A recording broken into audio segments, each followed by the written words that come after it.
우리 민중기 장로님 때문에 조금 당황하셨죠? 별일 없을 것이라 또 하나님께서 온전케 하시리라 기도하면서 이 예배에 참여해 주시기를 바랍니다. 백신들은 다 맞으셨습니까? 여기에 일부 예배 때 참석하시는 우리 교회 어르신들은 다 맞으셨나요? 아직 안 맞으신 분 계시나요? 장로님 아직 안 맞으셨고, 예. 우리가 지난번까지 전반기 주요 설교 주제를 보게 되면 우리들의 신앙의 어떤 뼈대를 놓는 교리적인 부분을 지금 이렇게 취급을 했는데, 오늘 이 시간부터는 다니엘서와 요한계시록에 나타난 하나님의 기별을 우리가 지금 이 설교 시간에 한번 살펴보려고 합니다. 일단 전반기에 우리가 교리를 다루고 후반기에 예언적인 부분을 다루는 그 목적성을 여러분들이 지금 이해를 해주시고 여러분들이 따라와 주시면 여러분들 신앙에 조금이라도 도움이 되리라 생각되어집니다. 요한계시록 1장 3절에 있는 말씀, 이 예언의 말씀을 읽는 자와 듣는 자들과 그 가운데 기록한 것을 지키는 자들이 복이 있나니 때가 가까움이라 그랬어요. 때가 심히 가까운 이때에 여러분들이 복을 받고 하늘에 가야 할 사람들이기 때문에 예언의 말씀을 취급한다, 이렇게 이해해 주시면 좋을 것 같아요. 그래서 여러분들이 예언서라고 말할 수 있는, 주요 예언서라고 말할 수 있는 이 다니엘서와 요한계시록, 하나님께서 이것을 왜 이 마지막 시대에 하나님의 백성들에게 주셨는지 이해하시고 여러분들이 조금 더 관심을 가지고 깊게 살핀다고 하면 여러분들이 이 마지막 시대에 정말 복이 무엇인지 경험할 수 있는 귀한 백성들이 되리라 확신합니다. 이 다니엘서와 요한계시록은 이 마지막 시대를 살아가고 있는 여러분들이 최대의 관심을 가져야 할 책이다라고 이야기하고 있어요. 계시록에 정연하게 주어진 엄숙한 기별들은 하나님의 백성들의 마음 가운데 첫 번째 자리를 차지해야 된다. 여러분들 마음의 자리에 첫 번째 자리를 차지해야 한다. 다른 아무것도 우리의 주의를 빼앗게 해서는 안 된다 그랬어요. 우리들 신앙에 있어서 이 다니엘서와 요한계시록은 여러분들 마음에 있는 그 우선적인 첫 번째 자리에 이 말씀을 놓아야 될 것이다 라고 하는 말씀이죠. 그 다음에 연구하는 자들에게 막대한 축복이 약속된 책이 바로 예언서이다. 그래서 겸손하고 참을성 있게 탐구하는 모든 사람들에게 축복하실 것이다 그랬어요. 겸손하고 참을성 있게 연구하는 사람들이 복을 받을 것이다. 그 다음에 우리는 한 백성으로서의 이 책이, 계시록이 우리에게 무엇을 의미하는지를 이해하게 될 때에 우리 가운데서 위대한 부흥을 보게 될 것이다. 개인적인 부흥이든 교회적인 부흥이든 우리가 예언서를 연구하게 될 때, 다니엘이나 요한계시록의 의미를 이해하게 될 때에 영적인 부흥을 경험하게 될 것이다. 제가 지금 이 예언서를 여러분들과 함께 공부하고자 하는 이유가 바로 여기에 있어요. 그 다음에 나와 있는 말씀, 다니엘서와 계시록이 보다 잘 이해될 때에 신자들은 전적으로 다른 신앙 경험을 가지게 될 것이다 그랬어요.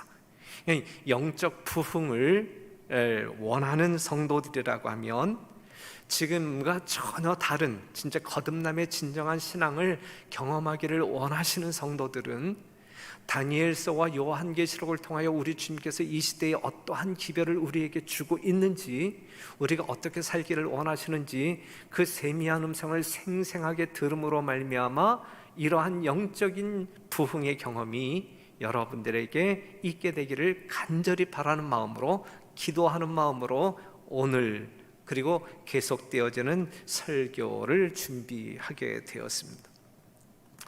마지막 때에 더욱 연구해야 할 책이 있다고 하면 바로 이 예언서이다라고 하는 사실이고, 그 다음에 마지막 시대에 세상에 선포해야 할 기별이 이 예언서에 있기 때문이다. 그래서 사단은 이 책의 기별이 여러분들에게 이해되어지고 읽혀지고 사용되어지기를 참 싫어해요. 그래서 있는 방법을 통하여 다 여러분들이 이 예언서에 접근하지 못하도록 방해 공작을 합니다. 여러분들이 그 사단의 함정에 빠져서는 안 돼요. 그래서 이 다니엘서나 요한계시록 그걸 또 공부해야 되나, 잘 알아듣지도 못하는데 그걸 공부해야 되나, 차라리 사복음서를 읽고 말지 잠언서를 읽고 말지, 이렇게 만약에 여러분들 마음 가운데 그러한 생각이 든다고 하면 여러분들은 사단의 함정에 빠진 사람이다, 이렇게 말할 수 있어요. 어떻게 해서라도 이 책을 읽지 못하도록, 연구하지 못하도록 사단은 여러분들을 방해하게 될 것이다. 우리가 이 세상 역사의 마지막에 가까이 이름에 따라 특별히 마지막 때에 대한 예언을 연구해야 한다. 신약의 마지막 책은 우리가 깨달아야 할 진리로 가득 차 있다. 사단은 많은 사람들의 마음을 눈멀게 하여 놓았으므로 그들은 계시록을 연구하지 않게 하는 어떤 구실이라도 좋아하게 되었다. 연구하지. 그래서 이사야 29장 11절에 있는 말씀을 보게 되면, 모든 묵시가 너희에게는 마치 봉한 책의 말이라. 그것을 유식한 자에게 주어 이르기를 그대에게 청하노니 이를 읽으라 하면 대답하기를 봉하였으니 못하겠노라 할 것이요, 또 무식한 자에게 주며 이르기를 그대에게 청하노니 이를 읽으라 하면 대답하기를 나는 무식하다 할 것이니라. 그래서 핑계거리가 있는 거예요. 그렇죠? 유식한 사람에게 야, 우리 예언 공부할래? 그러면 이건 봉한 책이기 때문에 우리가 건드려서는 안 돼, 이러한 핑계. 그 다음에 무식한 사람에게 이 성경을 연구하자 그러면 난 무식해서 도저히 이해할 수 없는, 그렇기 때문에 난 공부 안 할래, 이제 이러한 핑계구시들을, 이게 이미 성경 가운데 다 예언되어져 있단 말이죠. 그러니 사랑하는 성도 여러분, 우리는 그러한 핑계거리를 만들어서 이것을 덮어버리는 것이 아니라 이 마지막 때에 하나님께서 여러분들에게 생명의 축복을 주기 위하여 여러분들에게 주어진 책이니만큼 정말 시간 내어 짬 내어 이 말씀을 깊이 연구하는, 그리하여 복을 누리시는 여러분과 제가 되기를 간절히 바랍니다. 더욱더 가르치고 연구해야 하는 책이다. 시간은 짧다.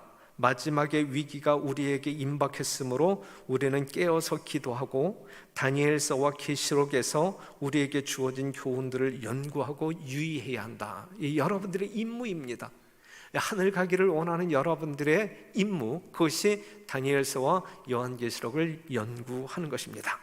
그러니 사랑하는 성도 여러분, 어렵다고 말하지 마시고, 딱딱하고 지겹다고 말하지 마시고, 시간 없다 말하지 마시고, 이미 골백 번 들었기 때문에 다 안다라고 말하지 마시고, 시간이 없다고 말하지 마시기를 바라요. 정말 한마디의 말씀을 통해서 일지라도 이 시대에 꼭 필요한, 하나님께서 때에 따라 양식을 나누어 주시는 그 생명의 떡을 받아 여러분들이 드심으로 진짜 하나님께서 주시는 생명력을 소유하게 되기를 간절히 바랍니다. 설교를 들으시다가 조금 더 알고 싶은 내용이 있거나 궁금한 사항이 있으시면 새 신자이든지 아니면 기존 신자이든지 정말 이 목회부, 우리 부목사들이나 저에게 이렇게 질문해 주시면, 또한 더 이렇게 공부하기를 원하시면 요청해 주시면 기꺼이 도와드리도록 하겠습니다. 오늘 이 시간에는 주어진 시간 안에서 다니엘서 1장을 잠깐 살펴보도록 하겠습니다. 다니엘서 1장을 보게 되면 유다가 망하는 사건으로 다니엘서가 시작됨을 볼 수가 있어요. 유다는 망했다. 왜 망했을까? 다니엘서 1장 1절에서 2절에 있는 말씀을 보면, 유다 왕 여호야김이 위에 있은 지 제3년에 바벨론 왕 느부갓네살이 예루살렘에 이르러 그것을 애워쌌더니 주께서 유다 왕 여호야김과 하나님의 전 기구 얼마를 그의 손에 붙이심에 그가 그것을 가지고 신할 땅 자기 시내미에 이르러 그 시내 보고에 두었더라 그랬어요. 자, 이렇게 시작하는 거예요. 다니엘서는 이렇게 시작했어요. 뭘로? 유다 나라가 망하는 그러한 사건으로 시작되어지고 하나님의 성전이 파괴되는 사건으로 시작됩니다. 우상을 숭배하는 바벨론 나라에 의하여 하나님을 숭배하는 유다 나라가 망했습니다. 그런데 이러한 유다 나라의 어떤 그 망함에 무너짐에 하나님이 개입하셨다 그랬어요. 하나님이 개입하셨다. 주께서 바벨론에게 이 유다를 침공하도록, 그래서 이 유다를 바벨론 손에 붙이셨다 그랬어요. 붙이셨다. 하나님은 왜 그렇게 하셨을까? 하나님은 왜 그렇게 하셨을까? 이것이 이제 오늘 여러분들이 그냥 한번 이해하고 넘어가야 할 부분이에요. 왜 하나님의 택한 백성 이스라엘이 하나님에 의하여 무너졌을까? 왜 하나님은 그렇게 경영하셨을까? 이유가 뭘까? 그 이유를 알고 여러분 개인 신앙에 적용해야 할 것입니다. 여하튼 하나님은 이스라엘 백성들을 사명자로 택하셨다라는 사실을 알잖아요. 그래서 이스라엘 백성들을 택한 족속이라고 이야기하잖아요. 신명기 32장 9절에 있는 말씀, 여호와의 분깃은 자기 백성이라 야곱은 그 택하신 기업이로다 그랬어요. 하나님께서는 이스라엘 백성들을 택하셨다. 하나님의 선민으로 택하셨다. 사명자로 택하셨다. 그런데 그들에게 부여된 사명은 무엇이냐면 내가 너를 이방의 빛을 삼아 너로 땅끝까지 구원하게 하리라 하셨느니라 그랬거든요. 이스라엘 백성들을 여러 민족들 가운데서 하나님의 특별한 백성으로 택하신 이유는 그 백성들을 통하여 하나님의 구속의 기별이 다른 민족들에게 전파되도록 하나의 거룩한 도구로 선택하셨다라고 하는 사실이죠. 그렇기 때문에 택함을 받은 하나님의 백성 이스라엘 백성들은 하나님께 충성함으로 말미암아 그 사명을 완수해야만 했었다. 그러한 임무가 있었다라고 하는 사실을 우리가 인지하자 이거예요. 인지하자. 그런데 출애굽기 19장 5절에서 6절에 있는 말씀을 보게 되면 세계가 다 내게 속하였나니 너희가 내 말을 잘 듣고 내 언약을 지키면 너희는 열국 중에서 내 소유가 되겠고 너희가 내게 대하여 제사장 나라가 되며 거룩한 백성이 되리라 그랬어요. 하나님과 우리와의 관계 속에서 또한 하나님께서 우리에게 부여하신 사명을 완수하기 위해서 우리에게 절대적으로 필요한 것은 무엇이냐면 절대적인 순종이다. 하나님과 우리와의 관계는 언약 관계이기 때문에 우리가 하나님의 말씀에 하나님의 뜻에 순종하지 아니한 가운데 하나님의 뜻을 우리를 통하여 이루는 것은 불가능하다.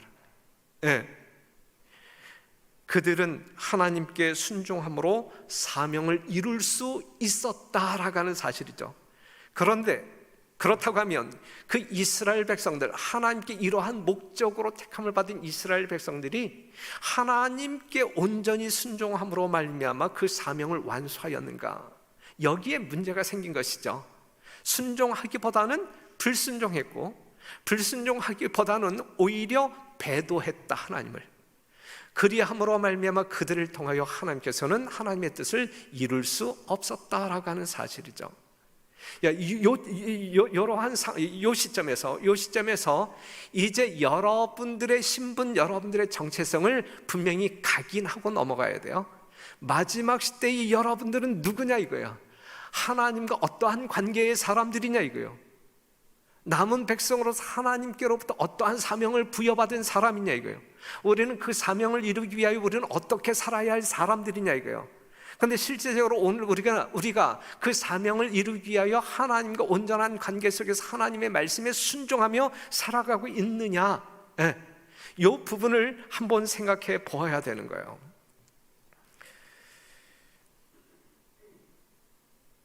솔로몬의 통치가 끝난 기원전 931년경에 이스라엘 백성들은 남북으로 갈라집니다. 아시죠? 북방 이스라엘, 남방 이스라엘. 그런데 북방 이스라엘의 지도자로 세움을 받은 누가? 여로보암이 그 10개의 그 지파를 이제 통치하게 될 때에 하나님을 섬기도록 이끌기보다는, 하나님을 섬기러 이 백성들이 예루살렘으로 가게 될 때에 자기의 통치 권력이 위험할까봐 이 예루살렘에 가지 못하도록 하기 위하여 이 북방 이스라엘 지역에 있는 그 지역에 이제 베델 단에 이제 신전을 지어놓고 금송아지를 만들어서 섬기게 만들었단 말이에요. 이것이 너희를 애굽에서 건져내신, 출애굽하게 한 하나님이다 라고 하면서 말이죠. 시내산에서 이스라엘 백성들이 금송아지를 만들어 놓고 우상을 숭배했듯이 이 여로보암이 북방 이스라엘 이 10개 지파의 이 사람들에게 이 금송아지를 만들어 놓고, 또한 8월 15일이라고 하는 성경에도 없는 하나님의 뜻과 거리가 먼 절기를 만들어 놓고 이 백성들의 방향을 하나님 숭배보다 이제 우상을 숭배하는 쪽으로 인도했단 말이죠. 이 정도로 반역했단 말이죠. 그러한 백성들을 통하여 하나님께서는 하나님의 꿈을 이루실 수 있었을까? 아니죠. 이러한 배도가 있었음에도 불구하고 우리 하나님께서는 그 북방 이스라엘 하나님의 백성들을 포기하지 아니하셨다. 그들을 회개케 하기 위하여 인내의 하나님은 계속 선지자를 보냄으로 말미암아 그들을 회유했었어요. 엘리야를 보내고 아모스를 보내고 호세아를 보내고, 하지만 그들이 거절함으로 말미암아 결국 기원전 722년 아시리아 제국에 의하여 이 북방 이스라엘이 완전히 패망합니다. 호세아 11장 8절에 있는 말씀, 에브라임이여 내가 어찌 너를 놓겠느냐, 이스라엘이여 내가 어찌 너를 버리겠느냐 그랬어요. 우상 숭배에 깊이 빠져 있는 그 백성들을 향하여 우리 주님께서, 하나님께서 부르짖는 음성이, 그럼에도 불구하고 내가 너희들을 어찌 잊겠느냐, 너희들 어찌 포기하겠느냐. 포기할 수 없는 하나님의 사랑이 거의 200년 지속되어지는 기간 동안에 선지자들을 보냄으로 말미암아 그들이 회개하고 하나님께로 돌아오기를 기대했지만 결국 돌아오지 아니함으로 말미암아 그들은 아시리아 제국에 의하여 패망하게 되었다라는 사실이에요. 북방 이스라엘은 이렇게 정리가 되었어요. 그런데 남방 유다, 그래서 하나님을 믿는 어떤 그 신앙의 모양은 유지되고 있는 이 남방 유다는 어찌 되었을까? 남방 유다 또한 하나님께서 함께 하실 수 없는 죄악에 빠집니다. 그들은 부정직했고 가난한 사람들에 대한 비리가 있었고 사람들을 죽이는 삶을 살았고 안식일을 유린했고 참된 선지에 대한 박해가 있었고, 그 다음에 악덕을 정죄하지 않고 번영만을 약속하는 설교자들을 추종했고, 그리고 결국은 그들 또한 바알 숭배에 빠집니다. 이것이 예레미야 9장, 예레미야 17장에 나오고 예레미야 22장에 나와 있는 내용이에요. 이때에 그들을 또 정말 마음을 돌이키기 위하여 활약했던 선지자들이 줄줄이 서게 되는데, 미가 선지자, 이사야, 하박국, 스바냐, 예레미야, 그 밖에 많은 선지자들. 우리 하나님께서는 정말 그들의 회개를 촉구하셨습니다.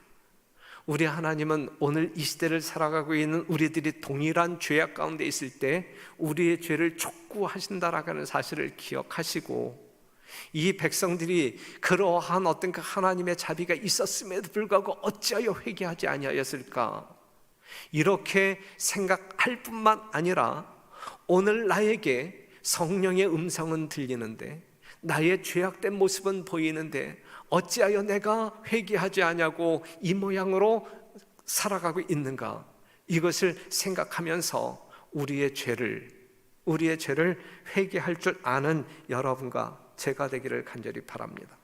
이사야 58장 1절 크게 외치라, 아끼지 말라, 내 목소리를 나팔같이 날려 내 백성에게 허물을, 야곱 집에 그 죄를 고하라 그랬어요. 사랑하는 성도 여러분, 다시 한번 여러분들에게 묻습니다. 여러분들은 어떠한 설교를 듣기 원하십니까? 이 시대를 살아가고 있는 여러분들은 어떠한 설교 듣기를 원하십니까? 이 시대에 우리는 어떠한 설교를 들어야 마땅한 백성들이라고 생각하십니까? 하나님께서는 배도한 유다 민족들을 위하여 목소리를 나팔같이 날려 허물을 그 죄를 고하라 그랬어요. 고하라. 에스겔 33장 11절 주 여호와의 말씀에 나의 삶을 두고 맹세하노니 나는 악인의 죽는 것을 기뻐하지 아니하고 악인이 그 길에서 돌이켜 떠나서 사는 것을 기뻐하노라 그랬어요. 우리 하나님께서 기뻐하시는 때, 그때가 언제이냐면 우리가 하나님의 길을 벗어나 우리의 길을 걸어가고 있는 그때 기뻐하시는 것이 아니라 그 길에서 돌이켜 하나님의 길이 어떠한 길인지 알고 그 길을 걷는 사람들을 바라볼 때 우리 하나님은 기뻐하신다라고 하는 사실입니다.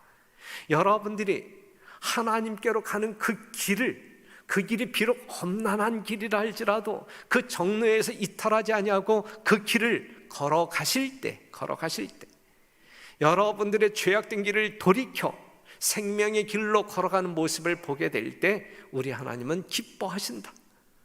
여러분들을 사랑하시는 우리 하나님은 여러분들이 그렇게 살기를 바라신다라고 하는 사실이죠. 그러한 별내교회 성도 여러분 되시기를 간절히 바랍니다. 그런데 역대하 36장 15절에 있는 말씀을 보면 그 열조의 하나님 여호와께서 그 백성과 그 거하시는 곳을 아끼사 부지런히 그 사자들을 그 백성에게 보내어 이르셨으나 수없는 선지자들을 보내셨지만 그 백성이 하나님의 사자를 비웃고 말씀을 멸시하며 그 선지자를 욕하여 여호와의 진노로 그 백성에게 미쳐서 만회할 수 없게 하였으므로 하나님이 갈대 왕의 손에 저희를 다 붙이심에 저가 와서 그 성전에서 칼로 청년을 죽이며 청년 남녀와 노인과 백발노홍을 긍휼히 여기지 아니하였으며 결국은 이 회개하지 아니한 유다 백성들이 이 바벨론 느부갓네살에 의하여 이렇게 이제 망하게 되는 것입니다. 이유가 뭐예요? 이스라엘 백성들이 망한 이유가 뭐예요? 유다가 망했다 그랬는데 유다가 망한 이유가 뭐예요? 망한 이유가 하나님께서 사자들을 보내어 그들이 하나님께로 돌아오기로 청하였지만 그들이 돌아오지 아니하고 그 자리에 머물러 우상을 숭배하는 백성들로 여러 가지 죄악을 자행자제함으로 말미암아 결국은 이러한 운명에 처하게 되었다라고 하는 사실입니다. 만회할 수 없음으로 말미암아 이러한 운명에 처하게 되었다라고 하는 사실이죠. 사랑하는 성도 여러분, 성령께서 여러분들에게 어떠한 음성을 들려주고 계십니까? 여러분들은 말씀을 통하여 이 시대를 살아가면서 하나님의 어떠한 음성을 듣고 살아가십니까? 그냥 여러분들이 지금 살아가는 모양 그대로 살아가면 우리 하나님께서 구원해 줄게 라고 하는 음성을 듣고 사십니까? 아니면 지금 여러분들이 사는 모습이 또한 생각하는 그 생각이 추구하고 있는 그 추구가 하나님께서 인정할 수 없는, 그래서 거기에서 돌아서라고 하시는 하나님의 음성을 듣습니까? 모쪼록 성도 여러분, 하나님의 음성이 무엇인지 분별하고 그 음성을 따르는 여러분과 제가 되기를 간절히 바랍니다. 그 다음에 이제 같은 성경절을 보게 되면 유다 나라가 망했고, 그 다음에 같은 성경절을 보게 되면 어떠한 사실을 확인할 수 있냐면 하나님의 성전이 파괴되었다라는 사실을 확인할 수 있어요. 2절 주께서 유다 왕 여호야김과 하나님의 거룩한 성전을 이야기하는 거예요. 하나님의 거룩한 성전의 기구 얼마를 그의 손에 붙이심에 하나님의 성전도 파괴되었다라고 하는 사실. 바벨론 왕 느부갓네살이 유다를 침공하여 예루살렘을 회파했다. 하나님의 성전이 파괴되어 성전 기구 얼마가 바벨론 신할 땅으로 옮겨져서 그들이 섬기는 마르둑 신의 신전 에사길라에 보관되었다. 그 보관되어진 하나님의 거룩한 금은 기명이 우리가 다니엘서 5장을 보게 되면 벨사살 왕에 의하여 그들이 파티 연회를 열 때에 술잔으로 사용했다라고 하는 그 참남한 아주 비극적인 그러한 어떤 그 장면이 기록되어 있잖아요. 이러한 모습을 보게 될 때 하나님이 이방신에게 참패를 당했나 이렇게 생각해 볼 수 있어요. 사랑하는 성도 여러분, 하나님이 바알에 의하여 완전히 망했나요? 패배한 것은 아니에요. 하나님은 어느 누구에게도 패배할 수 없어요. 그렇죠? 패배한 것은 아니지만 망신은 당하고 있어요. 망신은 당하고 있어요. 우리 하나님은 사단에게 질 수 없는 존재이지만 사단 때문에 또한 하나님의 택한 거룩한 백성들의 어떠함 때문에 망신은 당할 수 있어요. 망신은 당할 수 있어요. 여러분들은 하나님을 영화롭게 하는 사람들이냐 아니면 하나님께 망신을 주는 사람들은 둘 중에 하나가 될 거예요. 우리는 어떠한 모습으로 살아야 할 것이냐 이것이죠. 예? 우리가 정말 입으로는 공언하지만 그러한 삶 속에서 하나님을 망신 주는 그러한 민족들이냐 백성들이냐 아니면 하나님께 무한한 영광을 돌리는 거룩한 백성들이냐.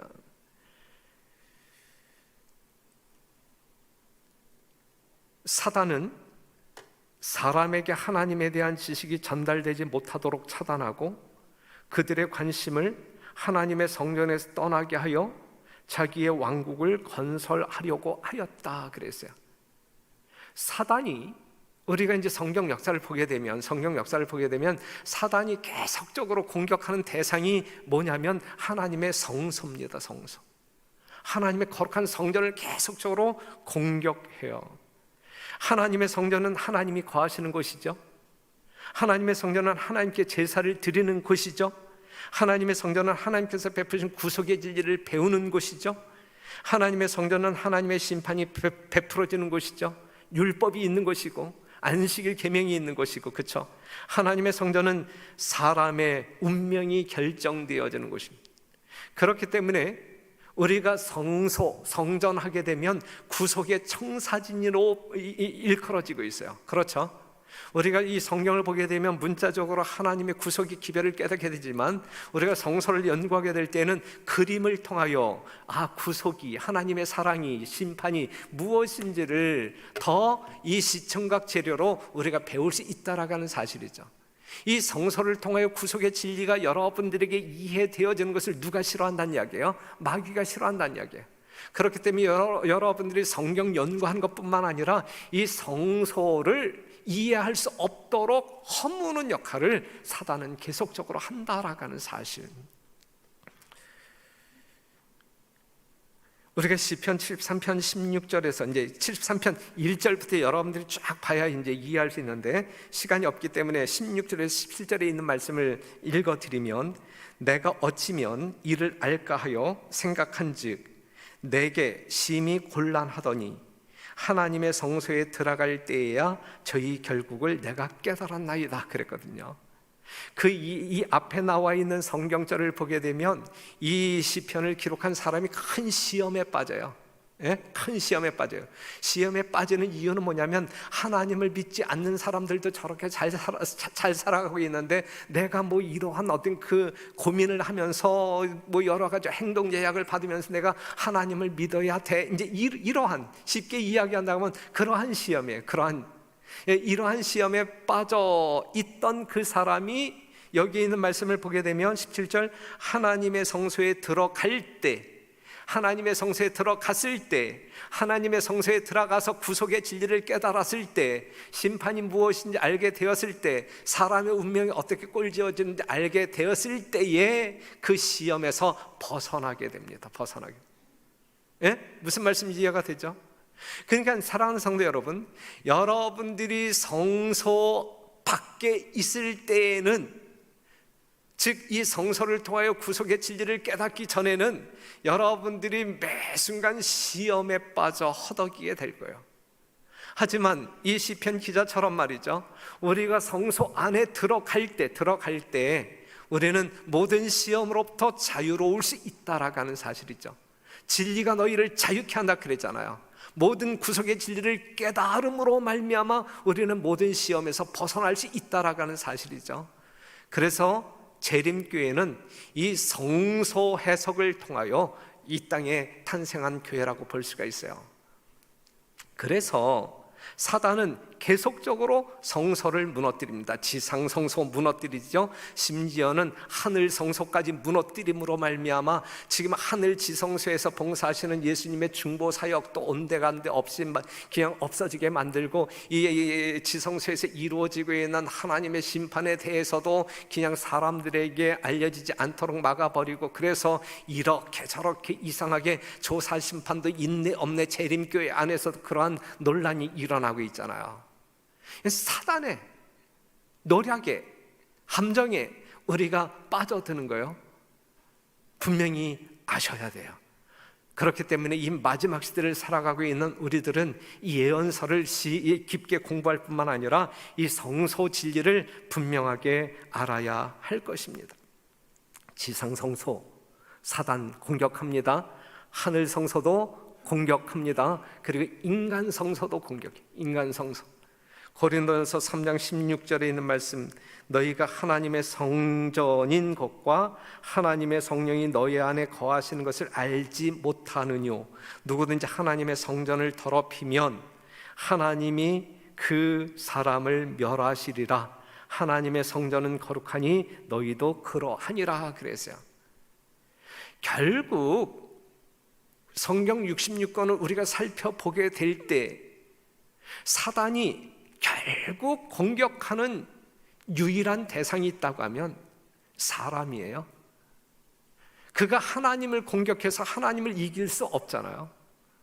사람을 공격하여 무너뜨림으로 말미암아 하나님을 믿지 못하게 할 때에 하나님은 슬퍼하실 것이고, 그러한 모습을 보면 사단은 그냥 희희낙낙할 것이고, 그렇기 때문에 여러분들 심령 속에 살아계신 예수님을 끝까지 믿고 따르는 일에 실족함이 없어야 될 것입니다.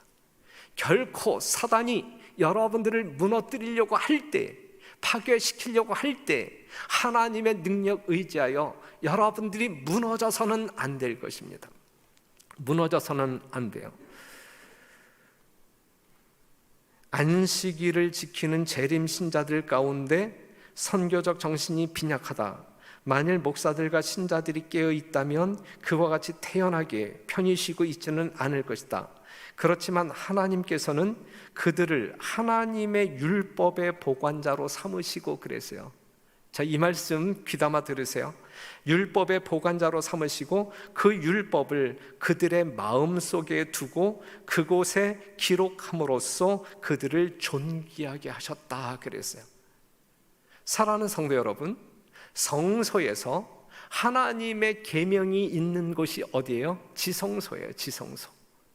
그런데 하나님께서는 여러분들, 이 재림 성도들을 율법의 보관자로 택하시고 하나님의 거룩한 율법을, 십계명을 어디에다 새겨 넣으셨다 그랬어요? 예? 여러분들의 마음판에 새겨 넣으셨다 그랬어요. 그렇다고 하면 여러분들은 지극히 거룩한 지성소란 말이에요. 지성소. 그렇기 때문에 내 안에 그리스도가 살아계신 하나님의 성전은 하나님이 계신 곳이에요. 그렇죠? 성소. 내 안에 그리스도가 사는 것이라 그랬어요. 내 마음판에 하나님의 십계명이 새겨져 있단 말이에요. 그렇기 때문에 여러분들은 거룩한 성소이다, 지성소이다. 그런데 우리가 우리의 몸된 성전을 자관 생각으로든지 불순종을 통해서이든지 먹는 것을 통해서이든지 우리가 더럽히면 그 성전은 망하는 것이다, 무너지는 것이다. 사단에 의하여 무너지고 말게 될 것이다 라고 하는 사실입니다. 우리는 그렇게 살아서는 안 될 사람들이죠. 우리는 정말 거룩한 백성들이잖아요. 그렇기 때문에 하나님의 거룩한 성전인 우리 자신을 거룩하게 구별할 줄 알아야 되잖아요. 먹든지 마시든지 무엇을 하든지 우리는 하나님의 영광을 위하여 하나님의 뜻대로 우리는 유지해야 되잖아요. 그것이 하나님의 참 백성들임을 기억하시고, 여러분들이 아직 그러한 삶을 살아가지 못하고 있다고 하면 회개함으로 말미암아 그 삶으로 돌아오게 되시기를 간절히 바랍니다. 말로만이 아닌 뭔가 우리의 몸소 어떤 그 생활의 실천을 통하여 진정한 개혁이 있게 되기를 바랍니다. 다니엘이 뜻을 정합니다. 그렇죠? 국가는 패망했지만 다니엘은 망하지 않았어요. 교단적으로 우리가 무너질 수 있지만 개인적인 여러분들의 신앙은 결코 무너져서는 안 돼요. 결코 안 돼요. 그는 바벨론의 포로였지만 하나님의 종으로 살았어요. 그렇죠? 사랑하는 성도 여러분, 우리가 이 땅에서 정말 이 나라의 법률에 근거하여 살아가고 있지만 우리는 이 땅의 종들이 아닌 하나님의 종들임을 기억하시고 그 하나님의 종으로 승리하는 삶을 살게 되기를 바랍니다. 그가 그렇게 살 수 있었던 것은 다니엘은 뜻을 정하여 왕의 진미와 그의 마시는 포도주로 자기를 더럽히지 아니하리라 하고 자기를 더럽히지 않게 하기를 환관장에게 구하니 그랬어요. 다니엘이 뜻을 정했단 말이에요. 뭐 하기 위하여 뜻을 정했냐고요? 뭐 하기 위하여? 자기를 더럽히지 않게 하기 위하여 뜻을 정했단 말이죠. 중요한 말씀이에요. 그러면 다니엘이 뜻을 정했는데 자기 뜻을 정했다는 이야기예요? 아니면 하나님의 뜻을 받아들였다는 이야기예요? 네, 하나님의 뜻이에요. 네, 하나님의. 우리는 우리의 신앙을 내 멋대로 할 수 없어요. 하나님의 뜻대로 하는 신본적인 신앙이 올바른 신앙이란 말이에요. 무슨 말씀인지 알죠? 그렇기 때문에 지금 다니엘이 자기의 어떤 그 주관적인 뜻을 정했다라고 하는 말이 아니라 다니엘이 뜻을 정하였다라고 하는 말은 하나님의 뜻대로 살겠다라고 결심했다는 이야기예요. 내가 죽을지라도 하나님의 뜻대로 살겠다라고 결심했다는 이야기예요. 하나님의 뜻대로 살 때에 우리는 더러워지지 않냐고 깨끗해질 수 있는 거예요. 하나님의 뜻을 실천하는 그 자리에 내 뜻이 세워질 때 나는 더러운 사람이 되는 거예요. 더러운, 망할 수밖에 없는 사람이 되는 거예요. 그래서 마태복음 26장 39절에서도 예수님께서 기도하실 때에 나의 원대로 마옵시고, 나의 원대로 마옵시고 아버지의 원대로 하옵소서, 내 뜻대로 살게 하지 마옵시고 아버지의 뜻대로 살게 하옵소서. 이게 예수님의 기도였어요. 마지막 기도였어요. 가장 간절한 기도였어요. 마태복음 6장 9절, 여러분들이 주의 기도문 외우잖아요. 나라의 임하옵시며 뜻이 하늘에서 이룬 것 같이 땅에서도 이루어지이다 그랬어요. 여러분들의 개인적인 삶을 통하여 별내교회의 모든 어떤 이 신앙적인 삶을 통하여, 우리의 교단적인 삶을 통하여 우리는 이 땅에서 이루어야 할 것은 우리의 뜻이 아닌, 나의 뜻이 아닌 하늘에서 이루어진 하나님의 뜻이 나의 개인적인 신앙 가운데에서 우리의 어떤 그 집단에서 이루어져야 된다 이거예요. 그럴 때 우리는 하나님의 정결한 속성을 우리가 유지할 수 있고 동참할 수 있고 더러워지지 아니할 수 있는 거예요. 그의 모본은, 예수님의 모본은 우리가 영생을 얻는 유일한 소망은 식욕과 정욕을 하나님의 뜻에 복종시키는 데 있다는 것을 말해준다 그랬어요. 상당히 중요한 말씀이에요. 예수님의 모본은 우리가 영생을 얻는 유일한 소망은 식욕과 정욕을 하나님의 뜻에 복종시키는 데 달려있다. 여러분들의 뜻을 하나님의 뜻에 복종시키는 데 달려 있다 이거예요. 예? 사랑하는 성도 여러분, 잘 아셔야 돼요. 그렇죠? 분명히 알아야 돼요. 여러분들이 먹는 것이 하나님의 뜻에 일치하면 여러분들을 정결케 할 것이고, 하나님께서 원하지 아니하는 하나님의 뜻이 아니라고 하면 그것이 여러분들의 육체이건 영적인 생애이건 더럽히게 될 것이다, 망하게 할 것이다 라고 하는 말씀이에요. 그래서 마태복음 7장 21절, 나더러 주여 주여 하는 자마다 천국에 다 들어갈 것이 아니요 다만 하늘에 계신 내 아버지의 뜻대로 행하는 자라야 들어간다 그랬어요. 아시는 말씀이잖아요. 분명히 아시는 말씀이잖아요. 아신다고 하면, 믿는다고 하면 이렇게 살자 이거예요. 내 뜻대로 제발 살지 말고 하나님의 뜻대로 살자 이거예요. 하늘에 계신 하나님의 뜻대로 살자 이거예요. 이것이 다니엘서 1장을 통하여 우리에게 주시는 이 시대의 기별임을 우리는 깨달을 수 있어요. 다니엘이 이 바벨론에서 총리 대신이 되고 그렇게 어떤 그 믿음의 어떤 그 아주 위대한 일꾼이 되었던 것은 이 다니엘서 1장 8절, 뜻을 정하여 자신을 더럽게 하지 않게 하기로 결심했기 때문에 그렇습니다. 사랑하는 성도 여러분, 오늘 이 안식일 여러분들이 다른 모든 것 다 잊어버린다 할지라도 다니엘이 뜻을 정하여 더럽히지 않기로 결심하였던 것처럼 여러분들이 뜻을 정하여 하나님의 뜻이 무엇인지 분별함으로 말미암아 그 하나님의 뜻대로 살기로 결심함으로 여러분 자신을 영육혼에 있어서 정결한 위치에 되돌릴 수 있는 진정한 회심을 결심하는 이 안식일이 되기를 간절히 바라면서 말씀을 마치겠습니다.